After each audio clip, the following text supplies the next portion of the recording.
You know, if I weren't a diagnosed psychopath, I might feel bad for the Muslim leaders who are starting to recognize that there is absolutely nothing they can do to keep Muslims from leaving Islam.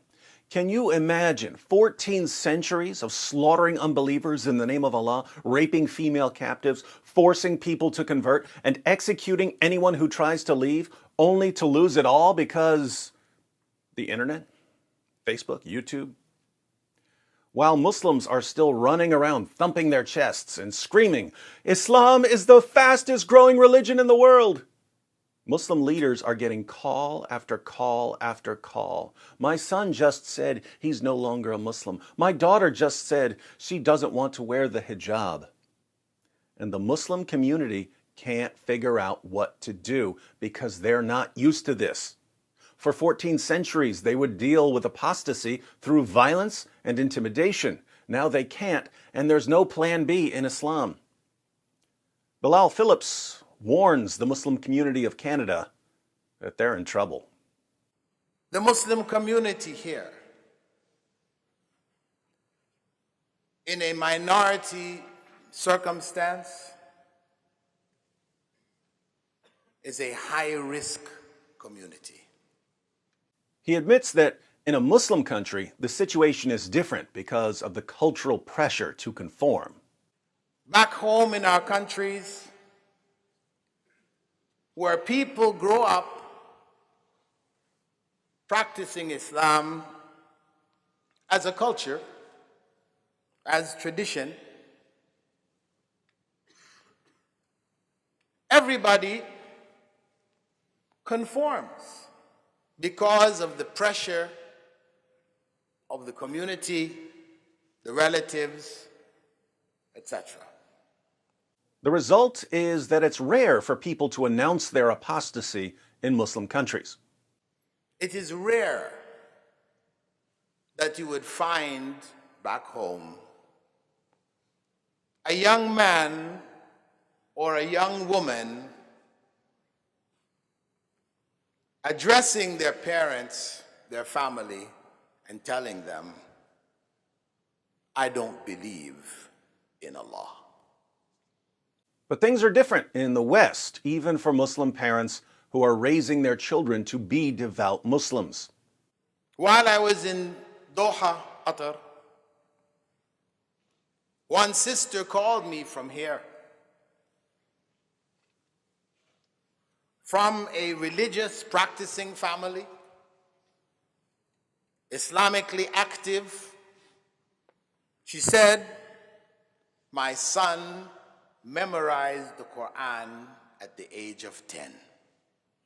Obviously, a child who has memorized the entire Quran in Arabic will know that Islam is true, because the Quran is just so amazing in Arabic. But at the age of 15, 5 years later, she's calling.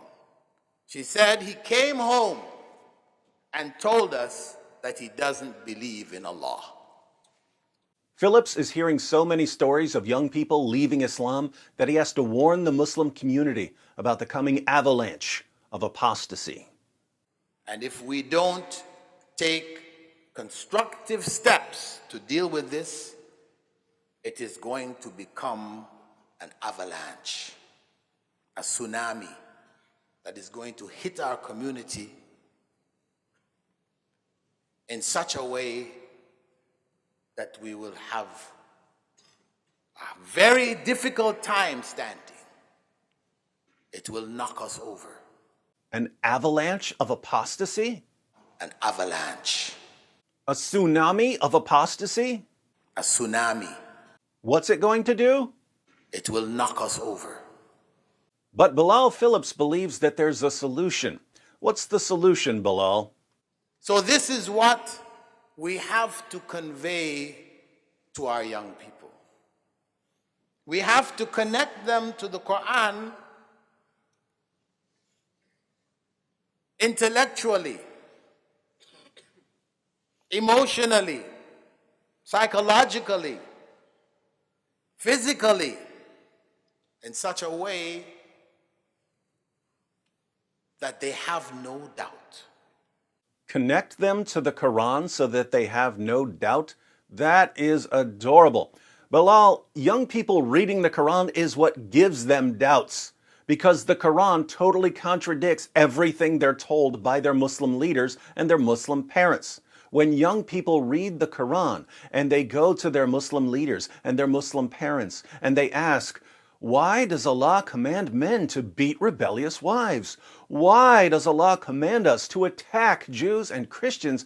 Their leaders and their parents reply, oh, what Allah really meant is something completely different from what He said. And this doesn't remove doubts, it increases doubts, because the young Muslims are being told that Allah is a horrible communicator who can't say what He means. So there's no way to keep young people from doubting the Quran. What else you got, Bilal? And also, they should know Rasulullah sallallahu alaihi wasallam. They should know him well. Same mistake. How are young people going to learn about Muhammad? It had better not be by reading about him in Islam's most trusted sources, because nothing will convince Muslims to leave Islam faster than reading what Muhammad's companions said about him. So the only thing Muslim leaders and Muslim parents can do is try to convince young Muslims to believe in a fictional Muhammad, one who never existed, by giving them modern books about Muhammad that present a watered-down, whitewashed Walt Disney version of Muhammad. But that's not going to help, because there are people like us who are going to tell these young Muslims the truth about Muhammad. And we're going to be the ones who are quoting Islam's most trusted sources.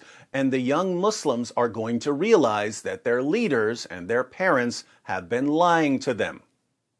And they're going to leave Islam. Hilariously, Bilal Phillips gives an example of how to respond to a young Muslim's doubts about Islam. It's a disaster. Here's how he sets it up. The Prophet ﷺ, as this individual that I spoke with a few days ago raised, did not prohibit slavery. So, slavery is evil. Why not? What kind of prophet is this? God is condoning slavery? It's not simply that Muhammad didn't prohibit slavery.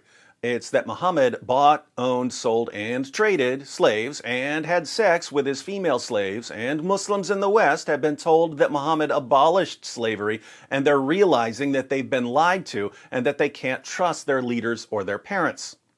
So, Bilal, how are you going to correct these young Muslims? But he didn't know how Prophet Muhammad sallallahu alaihi wasallam treated those who were slaves. The slaves who were in his household, he adopted, made them a part of his family. They loved him so much that when their own parents came, they preferred to stay with the Prophet ﷺ as a slave rather than go with their own parents. Oh my goodness, Muhammad adopted his slaves? They didn't want to go back to their own families?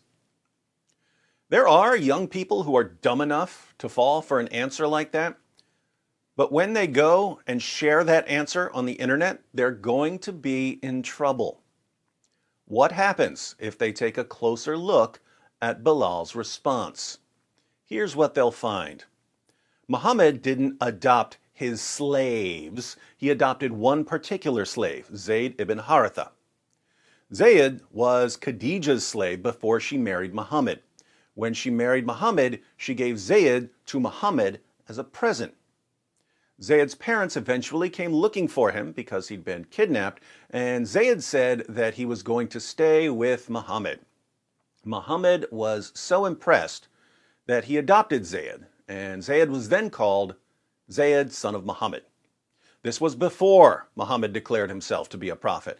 After Muhammad declared himself to be a prophet, things began to change. One day, Muhammad saw Zayed's wife, Zainab, practically naked, and he walked away praising God. Zayed found out about it and divorced Zainab so that his prophet and adopted father could have her.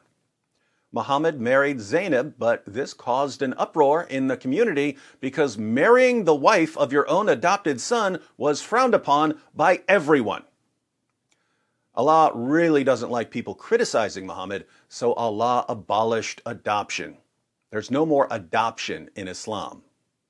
Zayed was later sent on a raiding expedition and was killed. Notice, Bilal was very selective in the information he presented, and he pretended deceptively that Muhammad adopted all of his slaves, when Muhammad abolished adoption in order to justify taking the wife of the one slave he actually adopted. Muhammad's other slaves, and he had many, were simply slaves. And again, Muhammad had sex with his female slaves. Bilal Phillips, like every other Muslim leader, wants young Muslims to accept his answer without digging deeper. Is this approach going to stop the avalanche of apostasy? Is it going to stop the tsunami of apostasy? No. Bilal's response here is a perfect example of why the Muslim community is facing an avalanche of apostasy. In the Muslim world, Muslim leaders rely on violence, intimidation, and deception to keep young Muslims from questioning Islam. In the West, Muslim leaders rely primarily on deception. But that deception can only carry Islam so far. Young Muslims are being challenged to defend what they're saying, and when they try to defend it, they find out that it's simply not true. So they're leaving Islam. What's the solution, according to Bilal Phillips? More deception, more misinformation, more carefully edited stories that cover up what really happened. Good luck with that, Bilal. You keep lying to young people, and I'll keep seeing them on YouTube.